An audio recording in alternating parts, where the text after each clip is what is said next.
টানা বৃষ্টির কারণে নিচু জমিতে পানি জমে থাকায় পাট গাছের গোড়ায় পচন দেখা দিয়েছে, যে কারণে অপরিপক্ক পাট কেটে ফেলতে হচ্ছে চাষিদের। এতে ক্ষতির মধ্যে পড়ছে এই অঞ্চলের চাষিরা। দর্শক, এ বিষয়ে আরো খবর জানাতে আমরা যুক্ত হচ্ছে আমাদের সহকর্মী সুজাউজ্জামান জুয়েলের সাথে। জুয়েল, পাট চাষিদের ক্ষতি পুষিয়ে নিতে প্রশাসনের কোনো উদ্যোগ রয়েছে কিনা জানাবেন।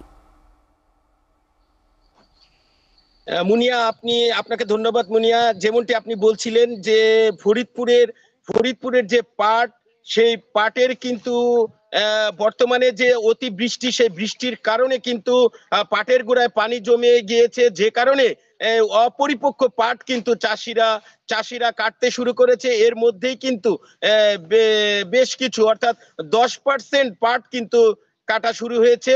আপনাকে একটি তথ্য জানিয়ে রাখি যে এই ফরিদপুরের কিন্তু পাট কিন্তু বিগত বিগত অনেক বছর যাবত কিন্তু ফরিদপুরে একটা বড় একটি অংশ কিন্তু পাটের বাজার দখল করে আছে দেশে, যে কারণে প্রতি বছরে কিন্তু ফরিদপুরের যে সোনালী আঁশ পাট, এটি কিন্তু একটি গুরুত্ব বহন করে। সেই কারণে ফরিদপুরের পাট চাষিদের দীর্ঘদিন ধরে দাবি রয়েছে যে একটি ন্যায্য মূল্য এবং সার বীজের দাম কমানো।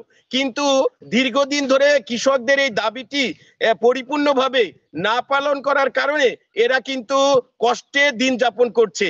আমি আপনাকে আরেকটি তথ্য দিয়ে রাখি, ফরিদপুরের এবছর কিন্তু বাম্পার ফলন হয়েছে, এমনটি কিন্তু জানিয়েছেন কৃষি অধিদপ্তর। আমরা আপনারকে একটু দেখাতে চাই, এই যে ফরিদপুরের যে পাট চাষি অপরিপক্ক পাট, এই যে পানি জমার কারণে তারা দ্রুত দ্রুত কেটে ফেলছে।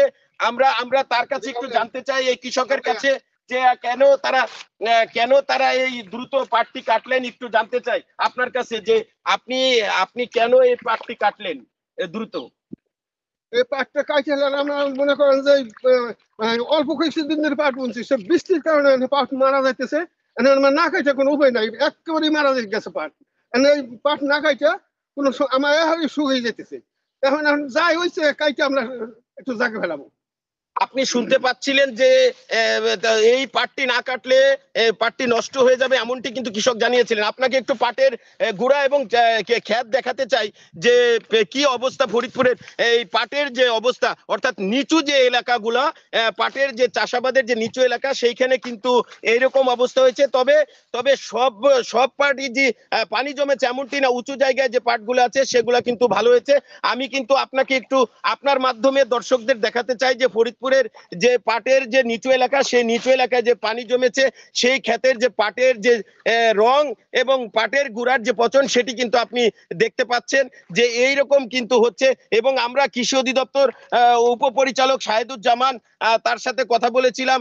তিনি আমাকে যেমনটি জানিয়েছেন যে আসলে যে এবার যে পাট হয়েছে বাম্পার ফলন, তার আশা করছেন যে ফরিদপুরে এবছর যে পাটের বাজার, সেটি সর্বোচ্চ বাজার তারা পাবেন, এমনটি জানিয়েছেন। তবে পাশাপাশি এটিও বলেছেন যে পাটের যে বর্তমান যে এই পানি জমার কারণে যে ক্ষতি হয়েছে সেটি সামান্য, এর বাইরে যে পাটের বাম্পার ফলন হয়েছে সেটি তারা বলছেন যে কৃষক এবার অতিরিক্ত যে দাম সেটি কিন্তু তারা পাবেন, এমনটি কিন্তু জানিয়েছেন এই অতিরিক্ত কৃষি অধিদপ্তরের উপপরিচালক শাহেদুজ্জামান।